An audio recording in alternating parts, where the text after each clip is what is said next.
Momen haru seorang siswi yang baru sadar dari koma disambut oleh teman-teman hingga gurunya, viral di media sosial.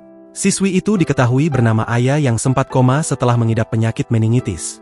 Kisahnya viral setelah dibagikan oleh akun TikTok Nurmaida 0505 yang merupakan ibu dari Aya. Ada beberapa video yang menunjukkan momen pertemuan Aya dengan teman dan gurunya di sekolah. Dalam video itu, Aya disambut bahagia oleh guru dan teman-temannya. Ia disebut sang ibu tengah mencoba mengingat nama teman-temannya lagi.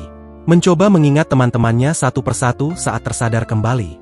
Aya disambut bahagia oleh guru dan teman-temannya saat mau kontrol ulang.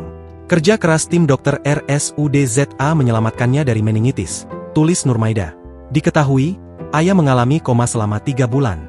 Dalam video yang diunggah, Aya masih tampak kebingungan saat melihat teman dan gurunya. Satu persatu ia mencoba menyebut nama-nama orang di sekitarnya tersebut. Guru dan teman-temannya itu tampak terharu dan memeluk Aya. Ada juga video yang menunjukkan saat Aya berkomunikasi kembali. Sang ibu rupanya membawa Aya ke sekolah tempatnya mengajar saat proses pemulihan. Hal itu dilakukannya agar sang anak bisa kembali berinteraksi. Dia siswa di sekolah lain. Karena lagi belum sehat dia tidak sekolah. Saat itu dibawa ke sekolah saya karena belum masuk sekolahnya. Saya ibunya dan tiap hari pada proses pemulihan saya bawa ke sekolah saya supaya dia bisa berinteraksi. Kata Nurmaida membalas salah satu komentar warganet di unggahannya. Di video berbeda, Aya tampak menangis saat disambut oleh teman dan guru-gurunya di sekolah.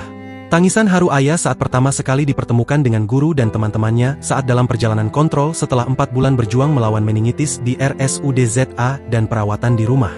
Pertemuan itu mengembalikan memorinya satu persatu tentang sekolah yang dirinduinya. Sekolah adalah support system yang dirinduinya. Sekolah adalah support system terbaik dalam proses pemulihannya, lanjut Nurmaida. Terbaru, Aya tampak sedang membuat meronce yang akan dijadikan sebuah gelang. Karya pertamanya itu disebut sang ibu akan diberikan kepada dokter yang merawatnya selama ia sakit. Bangkit dari meningitis, Aya melatih motorik halus dengan hobi meroncenya.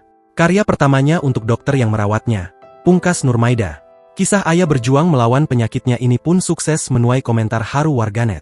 Tak sedikit yang juga mendoakan Aya agar lekas pulih dan kembali sehat. Download Tribun X sekarang, menghadirkan lokal menjadi Indonesia.